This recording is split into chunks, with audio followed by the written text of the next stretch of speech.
ನನ್ನ ಪ್ರಕಾರ ಯಾರಾದರೂ ಏನಾದರೂ ಒಂದು ವರ್ಕ್ ಮಾಡಿದಾಗ ಆ ವರ್ಕಿಂದ ಅವ್ರಿಗೆ ಖುಷಿ ಸಿಗ್ತಾ ಇದ್ದರೆ, ಇಲ್ಲ ಖುಷಿ ಸಿಗುತ್ತೆ ಅಂತ ಇದ್ದರೆ, ಅದು ಅವ್ರಿಗೆ ಅದು ಪ್ಯಾಷನ್ ಆಗಿರುತ್ತೆ. ಅದು ಡ್ಯಾನ್ಸ್ ಆಗಿರ್ಬೋದು, ಸಿಂಗಿಂಗ್ ಆಗಿರ್ಬೋದು, ಇಲ್ಲ ಕುಕ್ಕಿಂಗ್ ಆಗಿರ್ಬೋದು, ಇಲ್ಲ ಬೈಕ್ ರೈಡಿಂಗ್ ಆಗಿರ್ಬೋದು.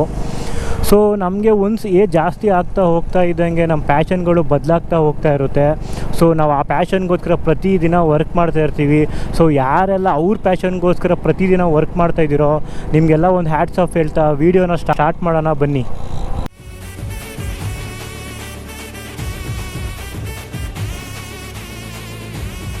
ಅಂದರೆ ಎಲ್ಲರೂ ಅಪ್ಪಂದಿರ ಬಗ್ಗೆನೂ ಹೇಳಬೇಕು ಅಂತಂದರೆ, ಸೊ ಇದೆಲ್ಲರೂ ನಿಮ್ಗೆ ಆಲ್ಮೋಸ್ಟ್ ಹೇಳಿರ್ತಾರೆ, ನೀವು ತುಂಬ ಕಡೆ ಕೇಳಿರ್ತೀರ. ತಾನು ನೋಡೋದನ್ನ ನನ್ನ ಮಕ್ಕಳು ನೋಡಲಿ ಅಂತ ಸೊಂಟದ ಮೇಲೆ ಕೂರಿಸ್ಕೊಂಡು ತೋರಿಸೋಳೆ ತಾಯಿ, ನಾನೂ ನೋಡಬೇಕು, ನನಗಿಂತನೂ ಜಾಸ್ತಿ ಕಾಣಬೇಕು ಅಂತ ಹೆಗ್ಲ ಮೇಲೆ ಕೂರಿಸ್ಕೊಂಡು ತೋರಿಸೋನೆ ತಂದೆ.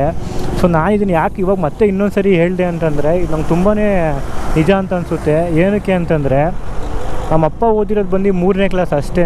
ಬಟ್ ಗೊತ್ತು ಅವ್ರಿಗೆ ಓದಿಲ್ಲ ಅಂದರೆ ಬೆಂಗಳೂರಲ್ಲಿ ಎಷ್ಟು ಕಷ್ಟ ಆಗುತ್ತೆ ಅಂತ.